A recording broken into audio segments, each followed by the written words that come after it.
दोस्तों आज हम नंबर सिस्टम के बारे में चर्चा करने वाले हैं, जो कि आपके क्लास 9th और 8th का जो है बहुत ही मोस्ट इम्पोर्टेंट टॉपिक है। आप जब तक मैथ्स पढ़ेंगे, मैथ्स के बारे में जानकारियाँ इकट्ठा करेंगे। नंबर सिस्टम एक ऐसा सिस्टम है जो आपको नहीं आएगा तो ये आप मैथ्स पूरा बेकार ही कर देगा। तो चलिए, नंबर सिस्टम के बारे में हमने यहाँ पे लिखा गया है कि यह गणित की एक शाखा होती है जिसमें हम विभिन्न प्रकार की संख्याओं के बारे में अध्ययन करते हैं। जैसे कौन कौन सी संख्याएं हैं, तो पहले नंबर पे हम संख्या लेते हैं कि हमारा प्राकृतिक संख्या क्या होता है। प्राकृत संख्या जिसे भी बोलते हैं, प्राकृत संख्या, इसे इंग्लिश में बोले तो नेचुरल नंबर बोलते हैं। नेचुरल नंबर यानी कि प्राकृत संख्या क्या होती है, तो इस नाम को सुनकर हमारे दिमाग में एक ऐसा स्ट्रक्चर बनता है कि प्राकृत की जो संख्याएं होंगी उन्हें हम प्राकृतिक संख्या यानी कि प्राकृत संख्या, नेचुरल नंबर बोलते हैं। अब प्राकृतिक कैसी संख्याएं होती हैं वो ये समझते हैं। प्राकृत में संख्याएं जो होंगी वो एक सीक्वेंस में होंगी, है ना। उनका एक क्रम होगा, उन्हें गिनने का एक तरीका होगा, उन्हें बोलने का एक तरीका होगा। तो हम ऐसा बोल सकते हैं कि गिनती की संख्याओं को हम प्राकृतिक संख्या बोलते हैं। क्या बोलते हैं? गिनती की संख्याओं को हम प्राकृतिक संख्या बोलते हैं जिन्हें गिना जा सकता है।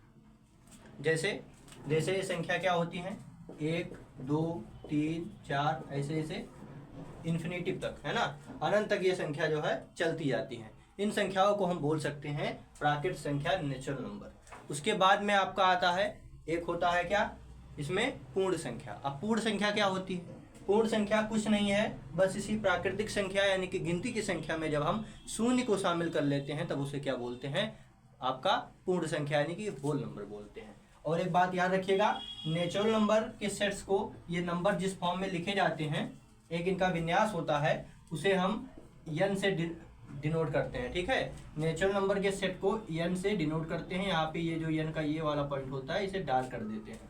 ये नंबर्स को लिखने का अपना एक तरीका होता है। और दूसरे नंबर पर मैंने क्या आपको बताया, पूर्ण संख्या। पूर्ण संख्या का मतलब होल नंबर। होल नंबर को W से भी रिप्रेजेंट करते हैं। ठीक है, पूर्ण संख्या को W से भी रिप्रेजेंट करते हैं। कहीं कहीं पर इसका नोटेशन Z दिया होता है। ठीक है, या आप W भी कर सकते हैं, अभी के लिए W ही करते हैं। पूर्णांक क्या होती है? पूर्णांक संख्या वे संख्या होती हैं जिनमें धनात्मक संख्या, ऋणात्मक संख्या और शून्य भी शामिल होता है। पूर्णांक संख्याएं वे संख्याएं हैं जिनमें धनात्मक संख्या और ऋणात्मक संख्या, जैसे आप देख सकते हैं ये आपका नंबर लाइन मैंने आप बनाया हुआ है। यहाँ पे क्या होता है, 0 होता है। दाईं तरफ की जितनी संख्याएं होती हैं वो सब पॉजिटिव ली जाती हैं और बाईं तरफ की जितनी संख्याएं होती हैं वो सब नेगेटिव में ली जाती हैं। बीच में आपका 0 होता है। यहाँ पे प्लस अनंत है और यहाँ पे माइनस अनंत है। ठीक है, अब ये क्या है, एक पूर्णांक को निर्देशित करने का एक तंत्र बनाया गया है। इसमें दाहिनी तरफ जितनी भी संख्याएं होती हैं वो पॉजिटिव ली जाती हैं और बाईं तरफ जितनी भी संख्याएं होती हैं वो आपका नेगेटिव ली जाती हैं। अब ये पूर्णांक जो होते हैं ये आपके धनात्मक भी होते हैं, तो धनात्मक पूर्णांक को हम पॉजिटिव इंटीजर बोलते हैं और ऋणात्मक पूर्णांक जो होते हैं उन्हें नेगेटिव इंटीजर बोलते हैं। ठीक है, और इंटीजर्स के जो सेट्स होते हैं इन्हें हम आई से रिप्रेजेंट करते हैं। इंटीजर्स के सेट को किससे रिप्रेजेंट करते हैं? आई से करते हैं। अगर जो हमारा धनात्मक पूर्णांक होगा तो आई के ऊपर हल्का सा ऐसे प्लस लगा दिया जाएगा। ठीक है, तो ये हमारे पॉजिटिव इंटीजर को शो करेगा। अगर जो मान लीजिए हमारे पास ऋणात्मक पूर्णांक है तो आई के ऊपर हम क्या करेंगे, ऐसे छोटा सा क्या कर देंगे, माइनस लगा देंगे। ये नंबर जो है आपका किसको रिप्रेजेंट करेगा, आपके पूर्णांक संख्या के समुच्चय को रिप्रेजेंट करेगा। ठीक है, हमने हेडिंग लगाया हुआ है कि परमेय संख्या। परमेय संख्या क्या संख्याएं होती हैं? वह संख्याएं जिन्हें P बटा Q के रूप में लिख सकते हैं। P बटा Q के रूप में लिख सकते हैं, जहां पर P और Q क्या होते हैं, पूर्णांक होते हैं। अब ये पूर्णांक कैसे भी हो सकते हैं, धनात्मक पूर्णांक भी हो सकते हैं और ऋणात्मक पूर्णांक भी हो सकते हैं। और याद रखिएगा, पूर्णांक में आपको हमने बताया था कि यहाँ पे बीच में शून्य भी होता है, तो वो शून्य भी हो सकता है। आपके एक्सरसाइज में ऐसे सारे क्वेश्चन मिलेंगे। जैसे एक क्वेश्चन बहुत पूछता है कि क्या शून्य एक परमेय संख्या है, तो हाँ, ये शून्य जो है आपका एक परमेय संख्या है, क्योंकि शून्य के नीचे हम क्या एक लिख सकते हैं। पहले पूरी डेफिनेशन पढ़ते हैं, उसके बाद में आपको ये समझ में आएगा। परमेय संख्या का डेफिनेशन क्या है कि वह संख्याएं जिन्हें हम P/Q के रूप में लिख सकते हैं उन्हें क्या बोलते हैं, परमेय संख्या कहते हैं। लेकिन उसके लिए कंडीशन होती है कि P और Q क्या हो, हमारे इंटीजर्स हों और यहाँ पे हर की जो वैल्यू है Q, वो Q जो हो 0 के इक्वल ना हो। अगर जो जीरो के इक्वल हो गया, मैथ्स में आप ये समझिए कि किसी संख्या कि अगर जो कोई भिन्नात्मक संख्या है उसके नीचे अगर जो हर में जीरो बन रहा है तो वो डिफाइन नहीं होती है। मैथ्स में क्या होती है, वो डिफाइन नहीं होती है, वो फिर इन्फिनिटिव की ओर टेंस करने लगती है। ठीक है, तो उस संख्या को मैथ्स जो है वो नहीं मानता है। तो आप याद रखिएगा कि किसी भी संख्या को यदि हम p/q के रूप में लिख रहे हैं, जहाँ पे p और q हमारे पूर्णांक हैं, और क्या होता है q का वैल्यू जीरो ना हो, मतलब हर जीरो ना हो, तो वो उस संख्या को क्या बोलेंगे हम, परमेय संख्या, रेशनल नंबर बोलते हैं। ठीक है, जैसे आपको मैंने बताया 0 1 2 3 ये सब क्या है, परमेय संख्या है। चलिए देखिए, हमें एक प्यारा सा क्वेश्चन दिया हुआ है कि संख्या रेखा पर 3.765 को निरूपित कीजिए। तो इसे हम निरूपित करने के लिए उत्तरोत्तर आवर्धन विधि का प्रयोग करेंगे। वो क्या होता है, सबसे पहले आपको जो क्वेश्चन में नंबर्स दिए आते हैं, जैसे यहाँ पे 3.765 ये है। अब ये देखिए कि एक संख्या किससे ज़्यादा है और किससे कम है। तो आप देखेंगे कि ये जो संख्या है वो 3 से ज़्यादा है। ठीक है, 3 से ज़्यादा है और 4 से क्या है, कम है। तो जिससे ज़्यादा हो जिससे कम हो उसके बीच में हम इसका क्या करते हैं, निरूपण करते हैं। तो यहाँ पे हम क्या करने वाले हैं, 3 और 4 को संख्या रेखा पर दर्शाएंगे। ठीक है, यहाँ पे हम 3 ले लेंगे और यहाँ पे क्या होगा, 4 हो जाएगा। इसके बीच में 9 लाइंस जो है हम ड्रॉ करेंगे। तो ये हो गया 1 2 3 4 5 6 7 8 9। उसके बाद में 3 के बाद में और 4 के बीच में कितनी संख्याएं होती हैं, तो अनंत संख्याएं होती हैं। 3 के बाद और 4 के बीच में अनंत संख्याएं होती हैं। तो उसके लिए हम क्या करने वाले हैं कि यहाँ पे हमारा क्या हो जाएगा, 3.1 3.2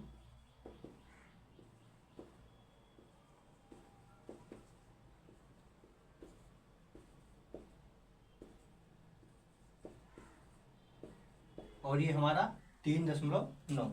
ठीक है, अब आपको ध्यान रखना है कि ये जो संख्या है 3.765 है, ये याद रखना है। तो 3.7 कहाँ पे मिला, यहाँ पे मिला है ना, इस पॉइंट को। तो यहाँ पे इसे डार्क कर लेंगे। अब ये किससे ज़्यादा है और किससे कम है, तो 3.7 जो है यहाँ पे देखिए, ये वाली 3.7 और 3.8 इन दोनों के बीच में लेना है। फिर से वही काम करना है आपको कि एक ऐसे ड्रॉ कर लेना है। यहाँ पे आपको लिख लेना है 3.7 और 3.8। अब फिर इसके बाद में 9 लाइन आपको बनाना है, 1 2 3 4 5 6 7 8 और एक 9। अब ये हो जाएगा 3.71 3.72 3.73 3.74 3.75 3.76 3.77 और 3.78 और ये लास्ट में 3.79। ठीक है, उसके बाद में अब ये देखिए 3.76 में चाहिए, तो 3.76 यहाँ पे है। ठीक है, यहाँ पे ऐसे इसे मिला भी देते हैं। ठीक है, इसे उत्तरोत्तर आवर्धन विधि बोलते हैं, ऐसे मिला देंगे। ठीक है, उसके बाद में 3.76 और 3.77 फिर यहाँ पे इसे ड्रॉ करेंगे हम। यहाँ पे वही हमारा प्रोसेस होगा, 3.76 और 3.77 हो जाएगा ये हमारा। 9 लाइन फिर बनाएंगे, 1 2 3 4 5 6 7 8 9। ठीक है, यहाँ पे फिर वही करेंगे, 3.76 और 3.77 के बाद बीच में जो होती हैं अनंत संख्याएं होती हैं। कितनी संख्याएं होती हैं, अनंत संख्याएं होती हैं।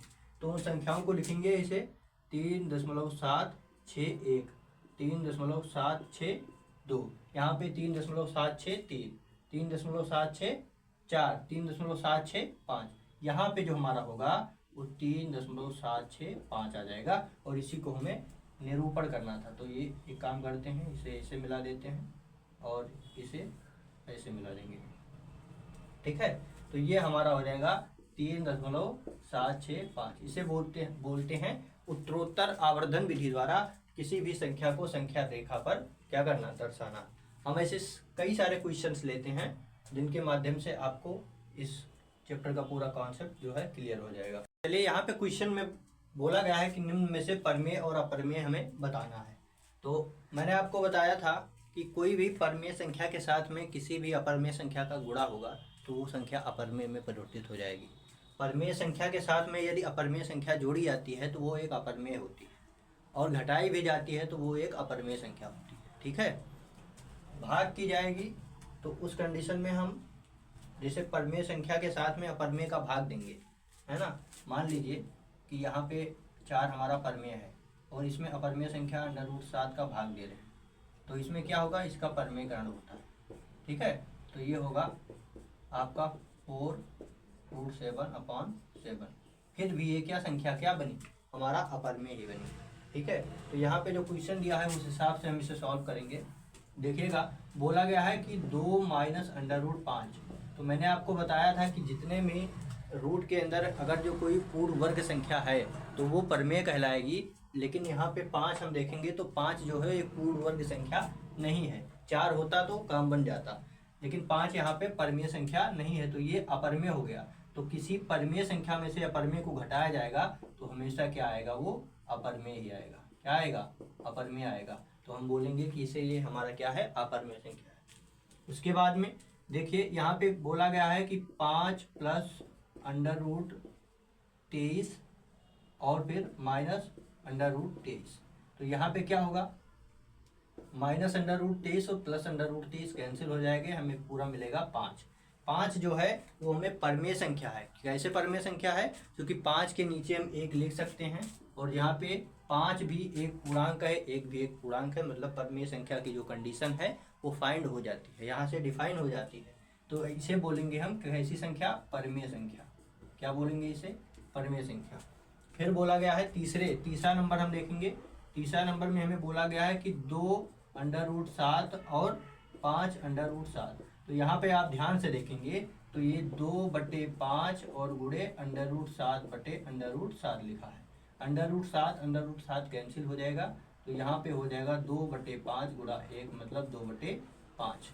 तो 2/5 जो है उसमें 2 भी एक पूर्णांक है, 5 भी एक पूर्णांक है, और दोनों धनात्मक पूर्णांक है, और यहाँ पे हर का मान जो है वो 0 के बराबर नहीं है। तो हम बोल सकते हैं कि ये जो हमें संख्या दी हुई थी, ये वाली संख्या, इसे सॉल्व करेंगे तो क्या आएगा, एक परमेय संख्या आएगी। कोई संख्या आपसे पूछा जाए कि वो परमेय है या अपरमेय है, तो सबसे पहले अगर वो सॉल्व हो सके तो आप उसे सॉल्व कीजिए, या फिर डायरेक्टली जो उसका डेफिनेशन मैंने आपको बताया है उस डेफिनेशन से कीजिए। अब एक बहुत प्यारा सा क्वेश्चन है आपके लिए कि 0 कैसी संख्या है। तो 0 एक परमेय संख्या है। ठीक है, याद रखिएगा, 0 एक परमेय संख्या है, और परमेय संख्या और अपरमेय संख्याओं का जो समूह होता है उसे हम बोलते हैं क्या, रियल नंबर बोलते हैं, वास्तविक संख्याएं बोलते हैं। ठीक है, और यहाँ पे हमें चौथा क्वेश्चन क्या दिया हुआ है, पाई। पाई कैसी है, पाई जो इसका सिंबल है ये एक अपरमेय संख्या की ओर बढ़ता है। ये क्या है, अपरमेय है। क्या है, अपरमेय। तो बहुत ही मोस्ट इंपॉर्टेंट क्वेश्चन है, इसे आप याद रखिएगा। पाई अपरमेय है, लेकिन इसकी जो वैल्यू होती है, पाई की वैल्यू कितनी होती है, 22/7। ये आपका होता है परमेय। तो आशा करते हैं कि ये क्वेश्चन जो है नॉर्मल से क्वेश्चन है, ये आप कर लेंगे तो आपकी एक्सरसाइज भी बढ़िया पकड़ बन जाएगी।